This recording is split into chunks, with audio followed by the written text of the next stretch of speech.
ಅಡುಗೆ ಮನೆಯಲ್ಲಿ ನಿಂತು ನಿಂತು ಕಾಲೆಲ್ಲ ನೋಯ್ತೈತೆ. ನಾನು ಹೇಳಿದ್ ಕೇಳಿಸ್ಲಿಲ್ವಾ? ಇಲ್ಲ, ಕೇಳಿಸ್ಲಿಲ್ಲ. ನಿನ್ನ ಹತ್ರ ನಂಗೆ ಮಾತಾಡೋದಕ್ಕೆ ಇಂಟ್ರೆಸ್ಟ್ ಇಲ್ಲ. ಅಲ್ಲ, ನನಗೆ ತಾಳಿ ಕಟ್ಟಿದವ್ರು ನೀವು. ನಾನು ಹೊಟ್ಟೆಲಿ ನಿಮ್ಮ ಮಗು ಬೆಳೀತಾ ಇದೆ. ಆ ಮಗುಗೆ ಜನ್ಮ ಕೊಡಕ್ಕೆ ನಾನು ಈಟೆಲ್ಲ ಕಷ್ಟಪಡ್ತೀವಿ. ಅದಕ್ಕಾದ್ರೂ ಸ್ವಲ್ಪ ಆರೈಕೆ ಮಾಡಬಾರ್ದೆ? ಏನ ನನ್ನ ಮಗುಗೆ ಜನ್ಮ ನೀಡೋಕ? ಏನ ನೀನು ಕೇಳ್ಕೊಂಡಿದ್ನ ನನಗೆ ಮಗು ಬೇಕು ಅಂತ? ಗೊತ್ತೋ ಗೊತ್ತಿಲ್ಲದೇನೋ ಆಗಿರೋ ತಪ್ಪಿಗೆ ಪ್ರಾಯಶ್ಚಿತ್ತ ಪಡ್ತಾ ಇದ್ದೀನಿ ಅಷ್ಟೇ. ಯಾಕೆ ಹಿಂಗೆಲ್ಲ ಮಾತಾಡ್ತೀವ್ರಿ? ಇನ್ನು ಭೂಮಿಗೂ ಬರ್ದಿರೋ ಕೂಸಿದು, ಅದ್ರ ಮೇಲಾದ್ರೂ ಸ್ವಲ್ಪ ಪಿರುತಿ ತೋರಿಸಿ. ಹಲೋ ಮೇಡಮ್, ಬಣ್ಣದ ಮಾತುಗಳನ್ನೆಲ್ಲ ನನ್ನ ಹತ್ರ ಆಡೋದಕ್ಕೆ ಬರಬೇಡಿ. ಕೇಳಿಸ್ಕೊ, ನೀನು ನಮ್ಮ ಮದುವೆ ಆಗಬೇಕು, ಮಕ್ಕಳು ಮಾಡ್ಕೋಬೇಕು, ಸಂಸಾರ ಮಾಡಬೇಕು, ಇದೆಲ್ಲ ನಾನು ಅನ್ಕೊಂಡೇ ಇರಲಿಲ್ಲ. ನನ್ನ ಆಸೆನೂ ಅಲ್ಲ. ಏನೋ ಹಳ್ಳಿ ಹುಡುಗಿ, ಒಂದ್ಸಲ ರುಚಿ ನೋಡೋಣ ಅಂತ ಮುಟ್ಟಿದೆ. ಮುಟ್ಟಿದ ತಪ್ಪಿಗೆ ತಾಳಿ ಕಡ್ದೆ. ಎಲ್ಲ ನನ್ನ ಕರ್ಮ. ಮತ್ತೆ ಅವತ್ತು ಪಿರುತಿಯಿಂದ ನನಗೆ ಸೇವೆ ಮಾಡಿದ್ದು ಏನ ಪ್ರೀತಿನ? ಏಯ್, ಅದು ನಿನ್ನ ಮೇಲೆ. ಅವತ್ತು ಮಾವ ಹೇಳಿದ್ರು ಅನ್ನೋ ಒಂದೇ ಒಂದು ಕಾರಣಕ್ಕೋಸ್ಕರ ಆ ರೀತಿ ಸೇವೆ ಮಾಡಿದೆ. ಅವತ್ತೊಂದಿನ ನಿಂಗೆ ಸೇವೆ ಮಾಡಿದೆ ಅಂತ ಪ್ರತಿ ಸಲ ನಾನು ನಿನಗೆ ಸೇವೆ ಮಾಡ್ತಾನೆ ಇರ್ತೀನಿ ಅಂತ ಅನ್ಕೋಬೇಡ. ನಾನೇನು ನನಗೆ ಸೇವೆ ಮಾಡಿ ಅಂತ ಕೇಳ್ಕೊಳ್ತಿಲ್ಲ. ನಿಮ್ಮ ತಾಯಿ ನಿಮಗೆ ಕರುಣೆ, ಪಿರುತಿ, ಅನುಕಂಪ ಇದ್ಯಾವುದನ್ನು ಹೇಳ್ಕೊಟ್ಟಿಲ್ಲ. ಕಡೆ ಪಕ್ಷ ಮನುಷ್ಯತ್ವನಾದ್ರು ತೋರಿಸಿ ಅಂತ ಕೇಳ್ಕೊಳ್ತೀವಿ. ಇಲ್ಲ, ನಾನು ಮನುಷ್ಯನೇ ಅಲ್ಲ. ಹೇಳ್ತಾ ಇದ್ದೀನಿ, ಮಾತಿಗೆ ಮಾತು ಬೆಳೆಸ್ಬೇಡ ಅಂತ. ನನಗೇನಾದ್ರೂ ಕೋಪ ಬಂದ್ರೆ ಏನೋ ಮಾಡ್ತೀಯಾ? ಕೋಪ ಬಂದ್ರೆ ಏನೋ ಮಾಡ್ತೀಯಾ?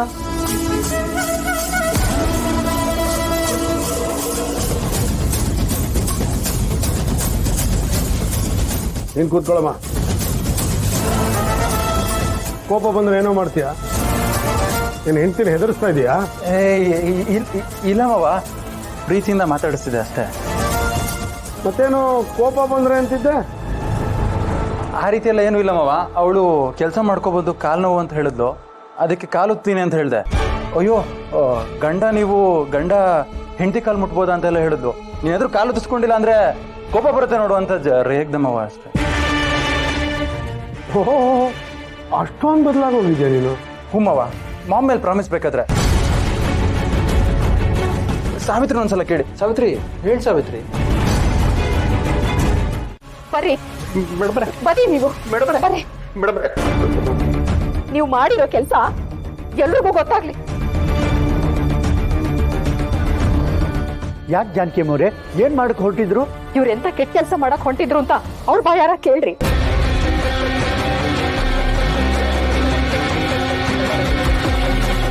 ನನ್ನ ಗಂಡ ಅವಳು ಹಿಂದೆ ಹೋದಾಗ್ಲೇ ನಾನು ಅಂದ್ಕೊಂಡೆ ಎಲ್ಲೋ ಏನೋ ಎಡವಟ್ಟಾಗತ್ತೆ ಅಂತ. ಈಗ ನೋಡಿದ್ರೆ ಯಾವುದೋ ಕಚಡ ಕೆಲಸ ಮಾಡಿದಾನೆ ಅಂತ ಬೇರೆ ಹೇಳ್ತಿದ್ದಾರೆ. ಏನು ಮಾಡಿದಾನೋ ಏನೋ. ಅವಳ ಹಿಂದೆ ದುಶ್ಯಾಸನನ್ ಥರ ಹೋಗಿ ಆ ಇಳಕಲ್ ಸೀರೆನ ಎಳೆದ್ಬಿಟ್ನೋ ಹೆಂಗೆ? ಯವ್ವಾ, ಅಮ್ಮ ಅವ್ರು ಏನು ಹೇಳ್ತಿಲ್ಲ. ಏನಾಯ್ತಂತ ನೀವೇ ಹೇಳಿ ಅಮ್ಮ. ಕುಸ, ನಾ ಇರೋದು ಮೇಲ್ಗಡೆ ಮನೇಲಾದ್ರು ಮುಂಜಾನೆಯಿಂದ ಸಂಜೆವರೆಗೂ ನಾ ಇಲ್ಲ ಇರ್ತೀನಲ್ಲ. ಹೌದವ್ರೆ, ನಿಮ್ಗೆ ಅದಕ್ಕೆ ಒಂದು ರೂಮ್ ಬಿಟ್ಕೊಟ್ಟಿರೋದು. ನೀವು ನಮ್ಮ ಮನೇಲಿರೋದೇ ನಮ್ಮೆಲ್ರಿಗೂ ಆಸೆ. ಈಗ ಮಾವ ಏನ್ ಮಾಡಿದ್ರು? ನನ್ನ ರೂಮ್ನಾಗ ಕ್ಯಾಮ್ರಾ ಆನ್ ಮಾಡಿಟ್ಟು ರೆಕಾರ್ಡ್ ಮಾಡ್ಲಿಕ್ಕೆ ಹೊಂಟಿದ್ರು.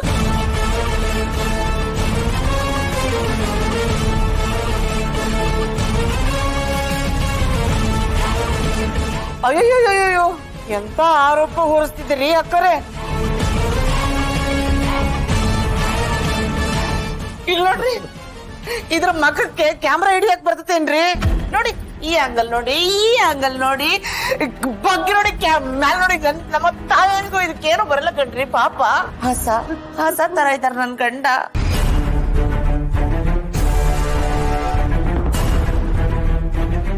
ಇಂತರ ಮೇಲೆ ಇಷ್ಟು ದೊಡ್ಡ ಆರೋಪ ಮಾಡಿದ್ರೆ ನನಗೆ ಅವಮಾನ.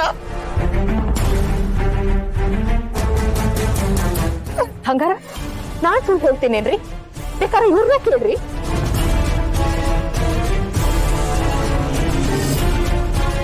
ಮಾವ, ನಿಜ ಹೇಳಿ, ಇವ್ ರೂಮಲ್ಲಿ ಕ್ಯಾಮ್ರಾ ಇಡಕ್ ಹೋಗಿದ್ರಾ? ಅದು ನನ್ನ ಕ್ಯಾಮ್ರಾ ಯಾಕೆ ಇಡಕ್ ಹೋಗಿದ್ದೆ ಅಂದ್ರೆ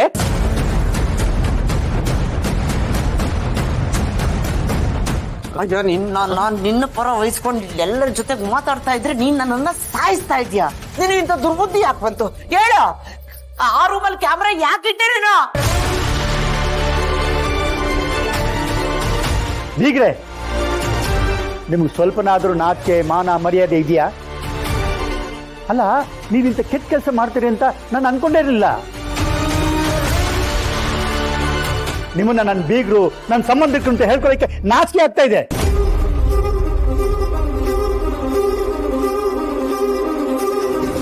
ನೋಡಿ ನೋಡಿ, ಹೀಗೆಲ್ಲ ಮಾತಾಡ್ಬಿಡಿ.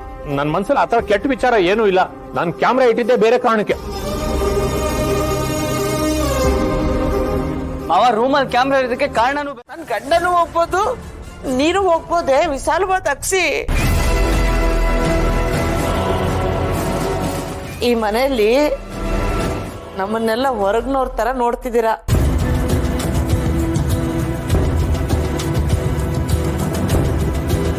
ನನ್ನ ಗಂಡಗಿಂತ ದೊಡ್ಡ ಅವಮಾನ ಮಾಡಿದ್ದೀರಾ. ಏನು ಅಂದ್ರೆ ಅಯ್ಯೋ ಪಾಪ, ಮನ್ಸಿಗೆ ನೋವು ಮಾಡ್ಕೊಂಡು ಎಲ್ಲೋದ್ರು ಏನೋ, ಏನೇನೋ ಯೋಚನೆ ಮಾಡಿ ತಲೆ ಕೆಡ್ಸ್ಕೊಂಡು ಆ ಹತ್ರದ ನಿರ್ಧಾರಕ್ಕೆ ಬಂದು ಏನಾರು ಮಾಡ್ಕೊಂಡ್ಬಿಡ್ಬೇಡ್ರಿ.